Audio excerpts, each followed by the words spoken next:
A few decades later, the only serious congressional opposition to the landmark Civil Rights Act of 1964 came from Democrats. 80% of Republicans in Congress supported the bill, less than 70% of Democrats did. Democratic senators filibustered the bill for 75 days until Republicans mustered the few extra votes needed to break the logjam. And when all of their efforts to enslave blacks, keep them enslaved, and then keep them from voting had failed, the Democrats came up with a new strategy. If black people are going to vote, they might as well vote for Democrats, as President Lyndon Johnson was purported to have said about the Civil Rights Act. I'll have them voting Democrat for 200 years.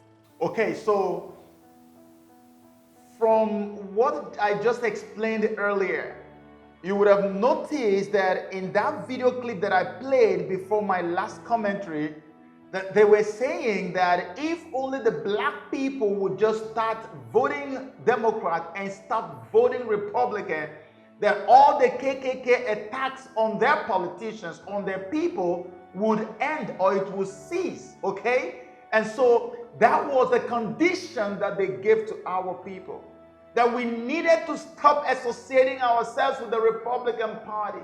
We needed to start voting Democrat rather than vote Republican. And that if we could do that, that all the attacks on our people was going to end. And what happened? That the Republicans still were not faced by all of this. Republicans still kept on fighting. From the 1800s, they still kept on fighting. They kept on fighting. By the time we got to 1964, it was time now to vote the Civil Rights Act again. Remember that by 1868, this same Civil Rights Act was part of what the 14th Amendment accorded our black people, gave them the civil rights and the right of citizenship. That same thing was now messed up by Democrats. And in 1964, there was time again to revisit this issue because civil rights had now gone mainstream in America. Guess who was at the forefront to give black people the civil rights again? The Republicans. More than 80% of the Republicans voted to pass it. More than, less than 70% of the Democrats. This was close to 100 years later. We still don't have enough Democrat votes to give the civil rights to black people. It was still being led by who? By the Republicans. Guess who filibustered it? It was the Democrats who filibustered it for 2 months plus. The Democrats held the vote and said, no, we're going to continue to talk about this. I don't think it is right for us to do it now. A vote that should have passed a long time ago, Democrats held it for more than 2 months and said, no, not yet time. Do you know what happened eventually? Republicans had to now go and start looking for votes wherever they can get, and they managed to get other Republicans to get an extra vote to add to the ones they had already, so that the Civil Rights Act would pass. So even as at 1964, the Democrats still were not able to give us enough votes to pass the Civil Rights Act. And guess who is carrying the civil rights movement on their heads today? The Democrats. This is exactly how Lucifer, how the devil works. You see what I'm telling you? This is how the devil works. And so when the Civil Rights Act passed, which the president at the time didn't know it was going to pass, but when it passed, you know what the Democrat president said? You know what this is somebody who signed it when it passed. Now, you know what he said? He said, if the black people must vote in America, I am going to make the niggers vote Democrat for another 200 years. What is that supposed to be? Do you know the intensity of that statement? That statement is a way of telling you that I am going to psychologically enslave them. I'm going to mind control them to the point that they are going to look at me, the enemy, and call me the savior, and then they're going to look at their savior and call him the enemy. This is what he said. That's what Tavistock University does. They call it psychological warfare. And so they created a blueprint for psychological warfare against the black nation, the black race in America. And the first bullet they released, the first one was the welfare program. The welfare program that destroyed everything the black nation stands for.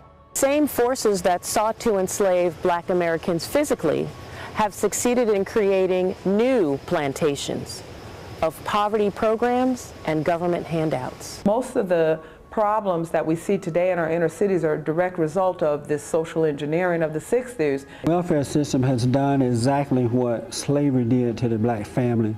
During slavery, they took the fathers out of the home, and you know, the mother was there to raise the children, and the master of the plantation, I guess, fed them. 40 years ago, the Democrats came in along with the civil rights leaders and said to black people, we're going to take care of you, but you can't have a father in the home.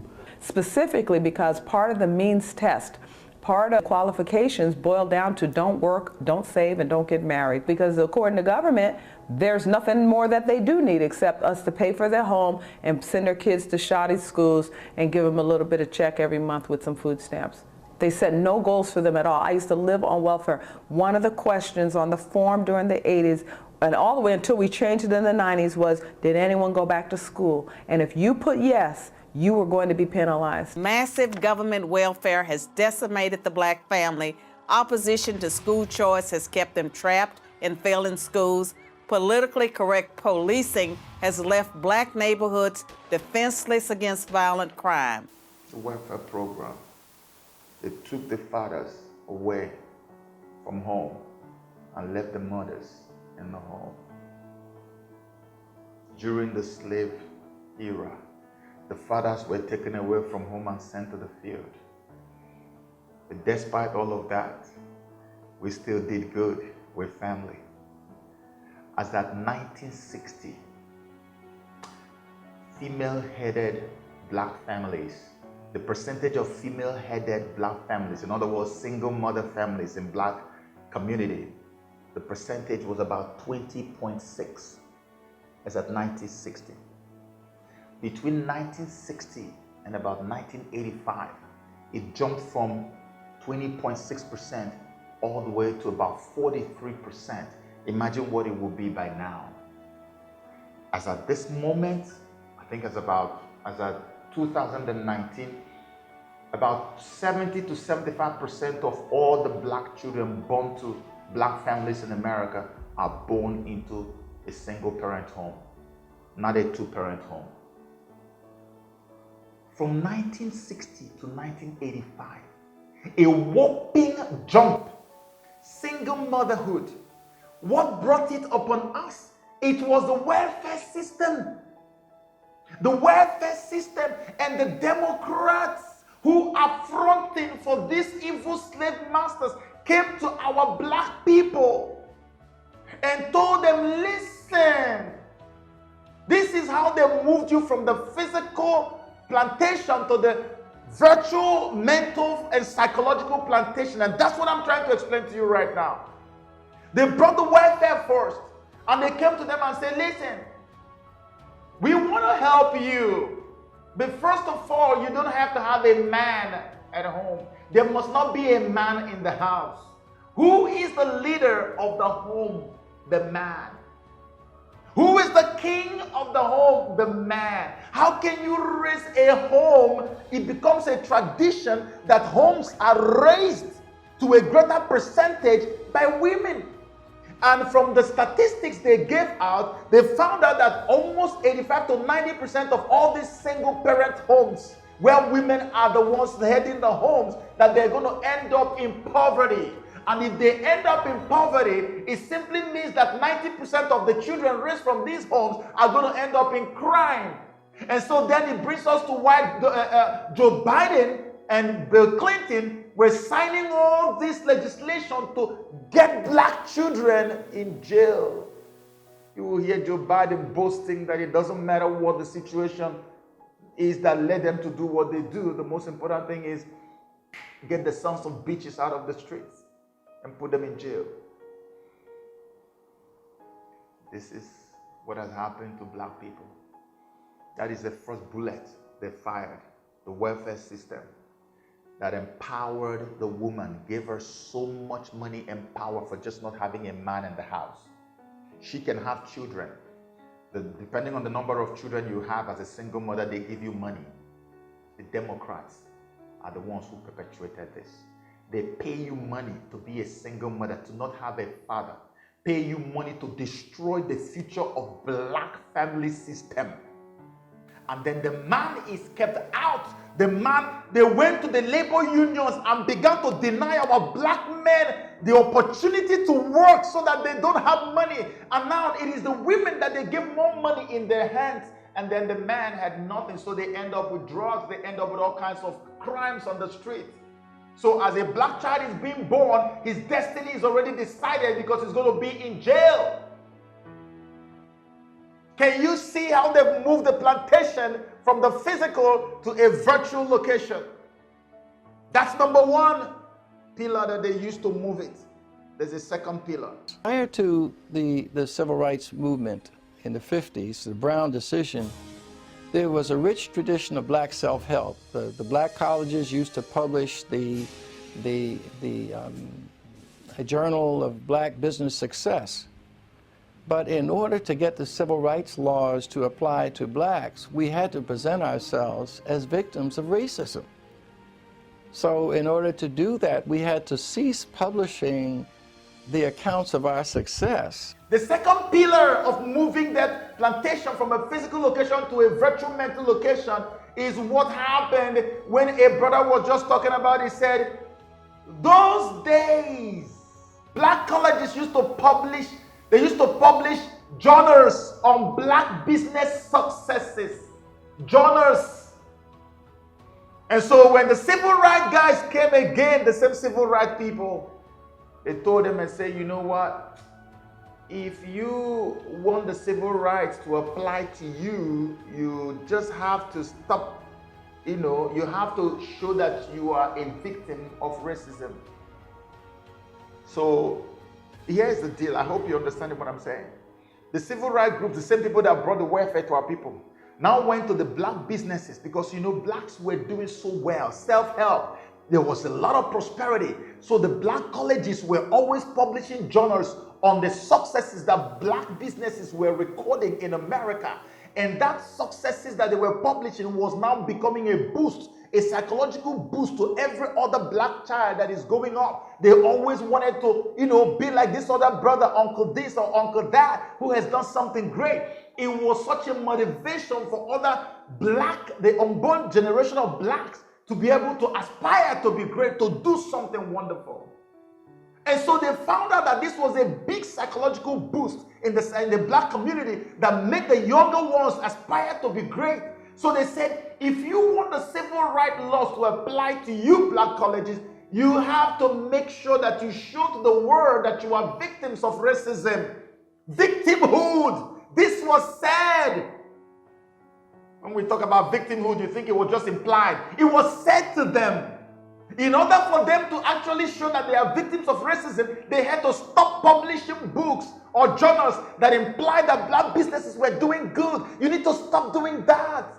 No, because the more you do it, people will say, okay, they're doing too well, so they don't need any help that comes from civil rights. And so they stopped. And hopelessness permeated the black communities. A black child is growing up. He doesn't have any mentor, a black, that he can look up to and say, this brother did this uncle did this daddy did this. Meanwhile, there are too many black accomplishments in the business field. They have now buried all of that. You go to Black History Month, they don't talk about any of those things. All of that is gone. All of that is gone. That is another pillar that they established when they were moving the plantation from a physical location to a mental virtual location in your mind. So blacks now have to hover within the hopelessness sphere. Martin Luther King was a Republican. But look who has hijacked the civil rights movement. They are Democrats and they are all fronts. They have been appointed the overseers of the plantation. They are the plantation overseers. appointed by the same slave masters, so that they will become the voices that speak for our people. So that whatever the slave master tells them to do, that's what they go to do over there. And our people now believe that they cannot say much, they can't do much unless they actually hear from the same overseers that were appointed by the slave masters. So all the evils going on in the black community, they cannot talk about it because these overseers are having their own overlords in the slave camp. Let's go forward. Once I disclosed that I was Republican and the paper picked it up is when I started receiving hate mail from Democrats and people that told me that I was a sellout and that it was the tradition of black people to be Democrat. Up until that time, I didn't really think much about it. The Republican Party has either not told its story well or its story has been hidden and contained by the liberal media. There would be no Voting Rights Act if it hadn't been for Republican Senate and House members. There would not be the legislation we have today. It was Republicans who stood up for that stuff. The Democrats were the racists back in those days. It was a Democratic South, and those Democratic governors were the racists. But again, history has been kind of rewritten. Okay, so you heard that sister who said that she used to be on welfare, and that they used to ask them, did anybody go back to school? And if he said, yes, I went to school, then you were disqualified. They did not want black people to go to school. They did not want black people to work. They didn't want black to do anything. That same sister is saying now that she did not know when she announced that she was Republican, she was vilified and told that it was traditional for black people to belong to the Democratic Party. Who on earth, with his brain or her brain in place still working, would expect to remain with the Democrat Party given the whole history that I have walked you through right now? But this is the current situation in America. Black people actually believe that it is traditional for our people to remain in the Democrat Party. That is full-blown activation of the virtual mental plantation. So whenever you hear plantation, walking away from the plantation, this is exactly what it is. And why is it so popular today for someone to look at another black person in the Republican Party and say you were supposed to traditionally belong to the Democrat Party? Do you know why they do that? Because the plantation overseers are doing exactly the job they were bought to do. The Max and Waters, the R. Sharptons, the Jesse Jacksons, all these people sell out.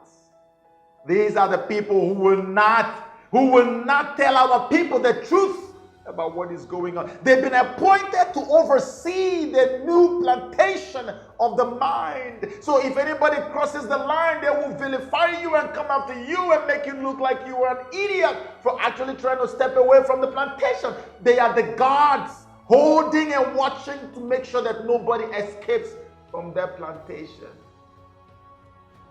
Are you telling me that Jesse Jackson and our Sharpton and all these people do not know what the Democrats have been doing to our people, even up until the 1960s, even up until the 2000s? Are you kidding me? They know all of these things. But you know how it works? It's just the way it works in Africa. They take all these useful idiots and they bring them into a secret court and get them to swear an oath, much like almost every president in Africa today. The continent that has suffered the most from colonial wickedness. You would expect that when the leaders come to power, that they will fight against the colonial powers. No, the colonial powers have gone into Africa and picked up useful idiots, brought them to come and swear an oath in Freemason, get them involved in all their wicked secret cult activities, so that when they send them to Africa to go and lead the people, those guys will listen and obey every single thing the satanic colonials are telling them to do. And so the African electorates are wondering every day, what is going on? We thought you were going to be different. We elected you to do this, but this is not what you're doing. In fact, their own situation is even better than that of black Americans because they are even able to ask questions. Our people in America don't even ask any question because the media mind control is so real and so strong. They built all this mental virtual plantation. They put all the plantation overseers, and then they also brought the entertainment industry, Hollywood, and they fund Hollywood like there's no tomorrow. TV shows, BET, they got all the radio shows and all of these things just to keep our people inside the plantation feeling good. Like you are on fire, but you still feel good that you are on fire. It is the same thing that music does to people. If a music can make somebody kill themselves and they feel good that they are dying, you can imagine what this media, entertainment industry establishment must have done to the black people in America. They should have been free a long time ago. But these guys are entertaining them to their graves every day. That's why when you listen to Hollywood music, they don't care. Are you telling me that all these Hollywood stars who are coming out to fight Trump every day, that they don't know that the black communities are messed up? But when they sing, you know what they sing in their raps? They rap about shooting and killing. That's not the history of rap. Rap was born to actually correct the injustices and the ills in the society. Rap was not created to come and glamorize stupidity and glamorize ill-gotten wealth and glamorize cocaine snorting and drug addiction and abuse. That was not why rap was invented, but that's what rap is accomplishing today, because the slave masters have pumped so much money into the Hollywood establishment so that they can actually help them to keep the black slaves in the plantation. A black kid who has not thought about going to school is busy listening to songs about how he's going to be a big guy and put on some bling bling and big long chain and then 36 inches of wheel on his car and you know what, stupid money that has no value, throwing them in the air. That's bull crap. This is what the slave masters did to us. And then they have the media. They have the media lying every blessed day, destroying their brains, you know. And what is the role of the media? The media's role is this. That's where we are coming to. Every time you see a Republican make a small mistake, boom, hit him hard. Even if it's just a little slip that has something to do with racism, blow it up, blow it up, blow it up, blow it up until it goes out of proportion. But when a Democrat says anything, like Bird, don't ever talk about it. Look the other way and act like you didn't see it, so that the people in the plantation don't get to attribute that to the slave masters. That's what happened with Joe Biden's UN Black. That's why they panicked. And now we got here today. Do you see where all this is coming from? That's why they panicked. You want to follow me? Follow me, let's go. Well, one Democrat in particular who was the last individual to try to obstruct this legislation was a guy named Senator Robert Byrd of West Virginia, who for 14 hours and 13 minutes held a filibuster against this civil rights legislation. Senator Robert Byrd used the nigger word 3 times on a national televised TV show. No outcry at all. Nobody said a thing, at least from the Democrat. No, the Black Caucus didn't say anything, the NAACP, no outcry. There's no price to pay when you're on the left and you make intemperate racial remarks. There's no price to pay. We say, well, it's just, we're making much to do about nothing. They wanted to destroy Trent Lott. I mean, they went after him on BET, and this man had to eventually apologize.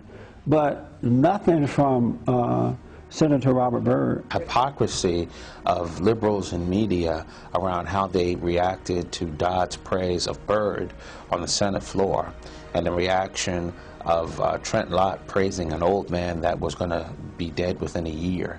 Contrast that with the absolute silence of the liberal media around Bob Byrd being praised. I mean, a Klansman, a Klan leader, not just a member of the Klan, not just influenced by the Klan, but a operational leader of the Klan. And so you see, the principle of diversion was born, and the media was meant to champion that course. to continually divert the attention of the black people who are enslaved and get them to focus on their saviors rather than on their enemy. How was that done? Simply by making sure that whenever a Democrat made a slip regarding racism, that nobody gets to hear about it, but if it ever comes from across the aisle from the Republican side, it should be blown out of proportion. I am going to give you an example. You've already seen an example now, but let me give you an example of how this has worked so well and our people are not finding this out. There's a man called Robert C. Bard.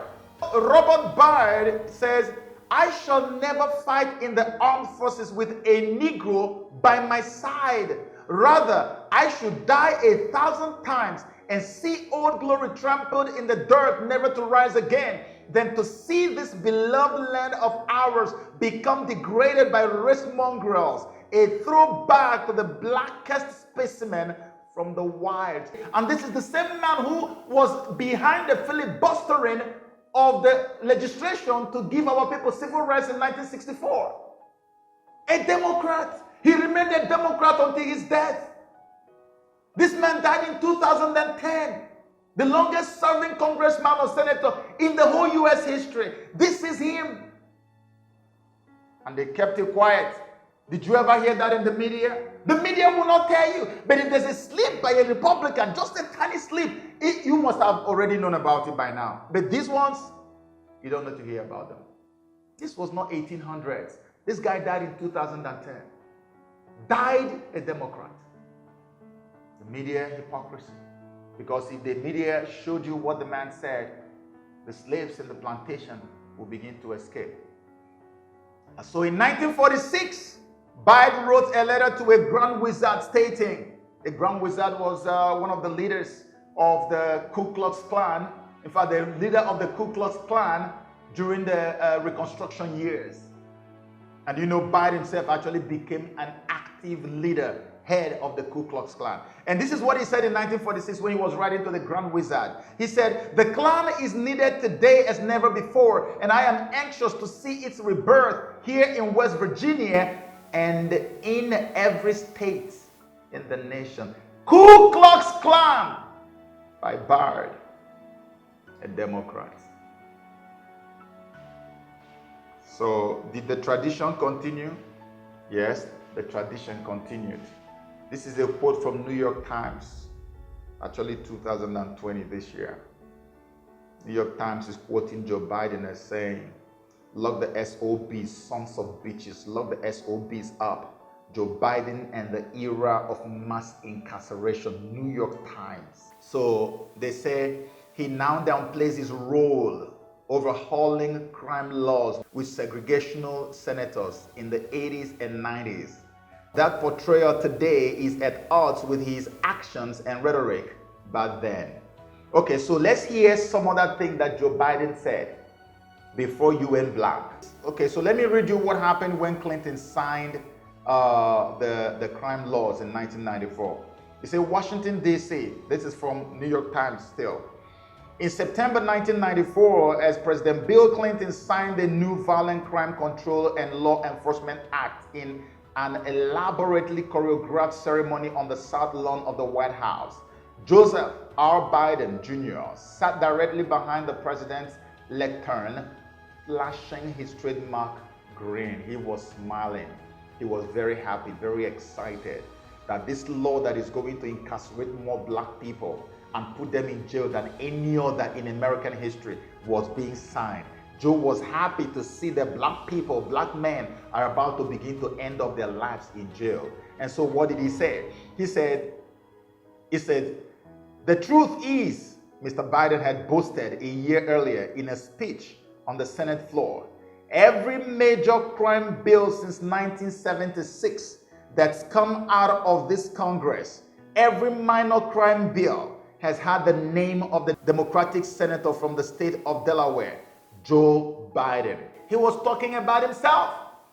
Every major crime bill, every minor crime bill, so both major and minor, all the way from 1976 has come from him. He said by himself, New York Times. The man is a descendant of the slave masters, holding on with the tradition, proceeding with it to keep our people enslaved. And he makes boasts about it in the videos that I already have. We must take back the streets. It doesn't matter whether or not the person that is accosting your son or daughter or my son or daughter, my wife, your husband, my mother, your parents. It doesn't matter whether or not they were deprived as a youth. It doesn't matter or not whether or not they had no background that enabled them to become socialized into the fabric of society. It doesn't matter whether or not they're the victims of society. The end result is they're about to knock my mother on the head with a lead pipe, shoot my sister, beat up my wife, take on my sons. So I don't want to ask what made them do this. They must be taken off the street. They are beyond the pale, many of those people. Beyond the pale. And it's a sad commentary on society. We have no choice but to take them out of society. And the truth is, we don't very well know how to rehabilitate them at that point. That's the sad truth. I'm the guy that said, rehabilitation, when it occurs, we don't understand it and notice it. And even when we notice it and we know it occurs, we don't know why. So you cannot make rehabilitation a condition for release. That's why in our system, the federal system, you serve 85% of your time.